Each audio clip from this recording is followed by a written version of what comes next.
आप सबको पता है आज का जो सत्संग का कार्यक्रम हो रहा है यह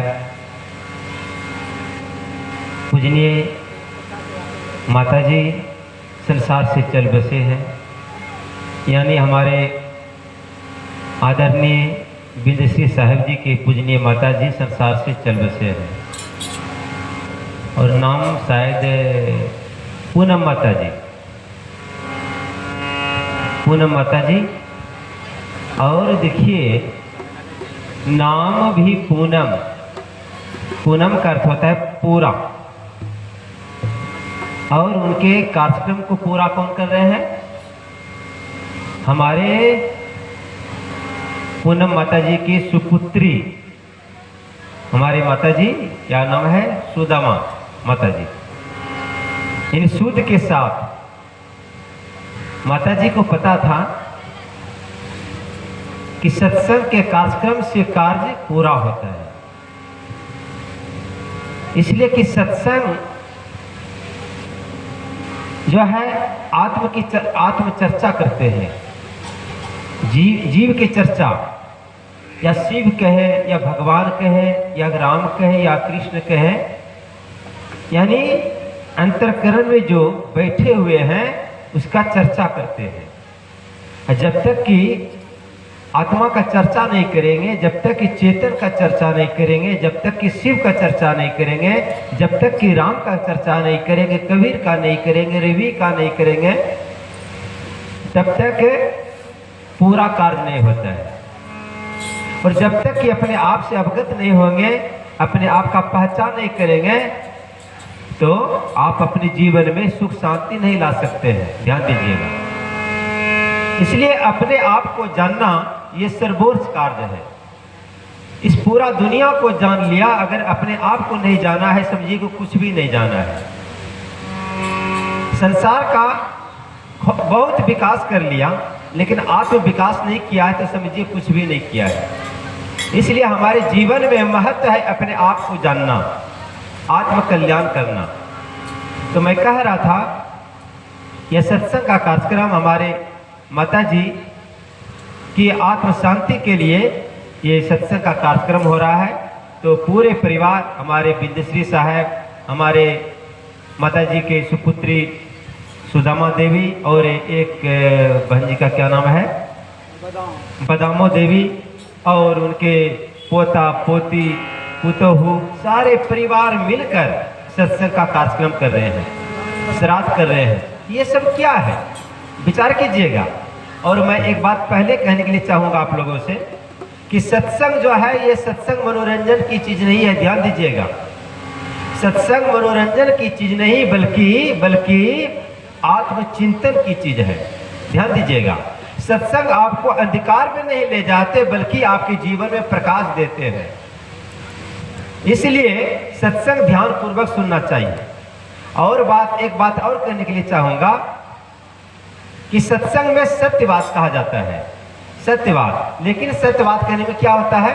सच कहूँ तो मारन धावे। सही बात कहेंगे ना तो आपको गुस्सा आएगा, आपको तीखा लगेगा। क्यों? इसलिए कि हम लोगों का जो मन है ना, मन मलिन हो गया, और मलिन करने वाले कौन है? हमारे धर्मगुरु लोग। और क्यों ऐसा किया? अपना रोजगार चलाने के लिए, अपना पेट धंधा चलाने के लिए, पक्षा पक्षी के कारण, अपना पैर को पुजवाने के कारण हम लोगों को वास्तविक ज्ञान नहीं बताए हैं। हम सब अभी तक परंपरा में चल रहे हैं। इसलिए सत्संग आपको उठाने का प्रयास करते हैं, आपको ऐसा बनाना चाहते हैं कि आप अपने पैरों पर काम करें, अपने पैरों से चलें, ऐसा काम करते हैं। तो मैं बतला रहा था कि सारे परिवार मिलकर ये सत्संग का कार्यक्रम जो कर रहे हैं, ये माताजी का पूरा कार्य कर रहे हैं। नाम भी पूनम, मैंने जो बतलाया, नाम भी पूनम, और माता लोग पूरा कार्य कर रहे हैं।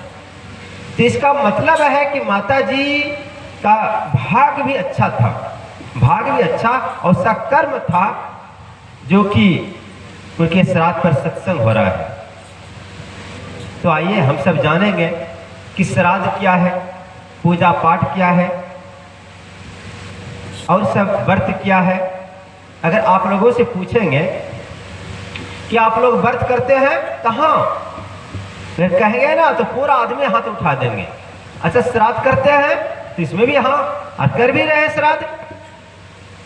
लेकिन मैं कहूंगा आप ना श्राद्ध कर रहे हैं ना व्रत कर रहे हैं, ध्यान दीजिएगा। और मैं जो बोलूंगा हमारे बात पर विचार भी कीजिएगा।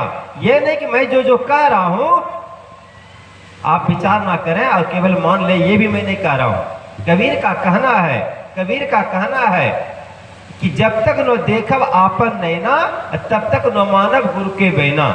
कि जब तक अपने विवेक रूपी नेत्र से ना देख लो तब तक गुरु के भी बात को न मानो। इसलिए कि गुरु के रूप में ठग भी है, गुरु के रूप में ठग भी है, शत्रु भी है। गुरु के रूप में आकर आपके धन का, इज्जत का शोषण भी कर रहा है। इसलिए किसी पर सीधा जो है विश्वास ना करें, विचार करके तर्क करके उनके आचरण व्यवहार को देख लें, तब उनके बात पर, उनके आचरण और सब उनके बताए मार्ग पर चलना चाहिए। जब तक न देखब आपन नैना तब तक न मानव गुरु के बैना।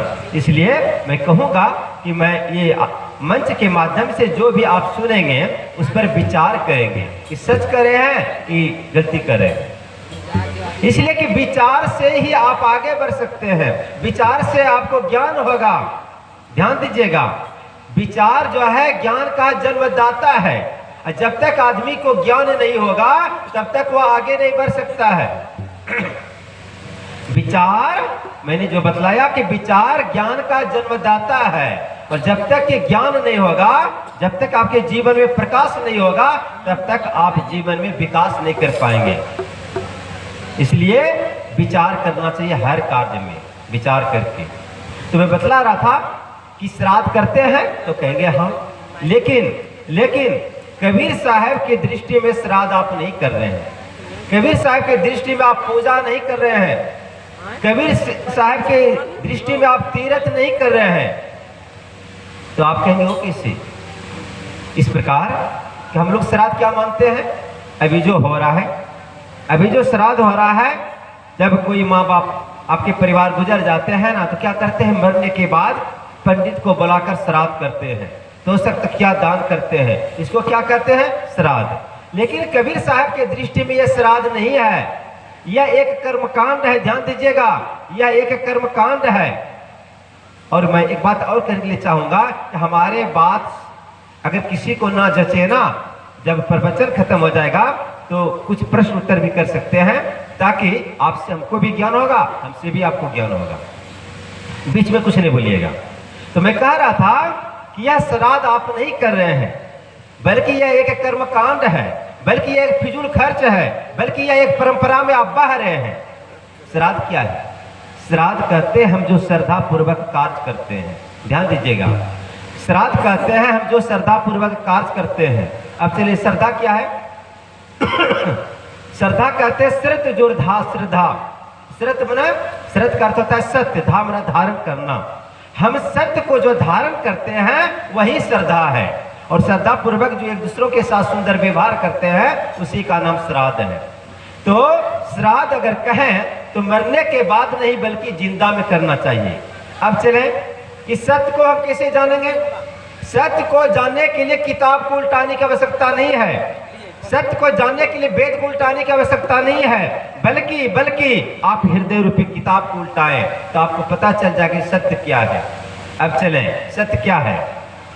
जैसे हमारे माता जी बूढ़ी होगी, हमारे पिताजी बूढ़े होगी, और आपसे अगर आपके बेटा बेटी कहे कि पिताजी आप तो बूढ़े हो गए, आपके शरीर तो काम करते नहीं है, आप कुछ करते नहीं है, ऐसा कीजिए ना, आपके लिए रहने के लिए